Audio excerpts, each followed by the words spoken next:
Hi everyone, I'm Daniela, and today we're making Gingersnap Pinecone cookies. To 360 grams, 3 cups of flour, add 6 grams, 1 teaspoon of baking soda, 6 grams, 1 teaspoon of salt, 6 grams, 3 teaspoons of ground ginger, 3 grams, 1.5 teaspoons of cinnamon, about 1 gram, 1/4 teaspoon of freshly grated nutmeg, and about 1 gram, about 1/8 teaspoon of allspice. Mix that until all of the spices have been combined with the flour. It should have an even color throughout.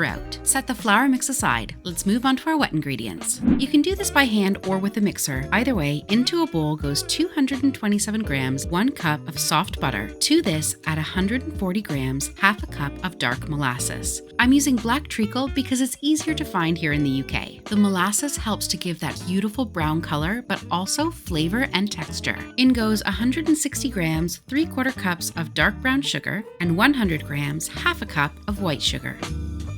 Now cream that all together.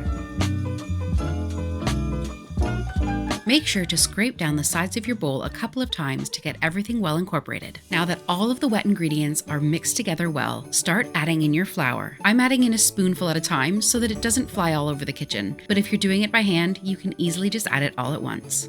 Once all of the wet and dry ingredients have combined, stop mixing and give it a final fold by hand. As you can see, the dough is very soft. We want it to firm up before we start making our cookies or they'll melt on our trays. If you have room in your fridge for a big bowl, go ahead and pop it straight in the fridge, but I'm going to spread mine on some cling film and roll it into a log. Chill your dough for at least 1 hour or overnight. Our dough is chilled and ready to make our pine cones. Preheat your oven to 175 degrees Celsius or 350 degrees Fahrenheit. I'm using a 2 tablespoon cookie scoop. You can just use a regular old tablespoon and pull off pieces as you go. Roll the ball of dough in the palm of your hands. Once it's nice and round, you'll want to shape it into that triangular shape. I start by flattening mine down a little and then pinching one of the ends so that it forms that cone. Set that on a lined baking sheet and continue rolling the rest of your pine cones. And here's how you make the beautiful pattern on the cookies. Take the pointy part of a knife and just gently press it down into your dough. I like to start at the widest part of my cookie and work my way down, decreasing my points with each row. Alternating the points makes it look the most authentic, but they're going to be beautiful no matter what.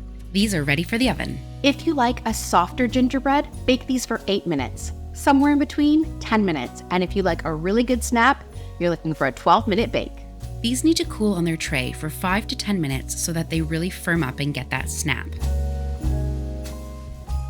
If you're looking for more Christmas cookies, check out my Christmas cookie playlist. Be sure to hit the like button and subscribe, and I'll see you in the next video.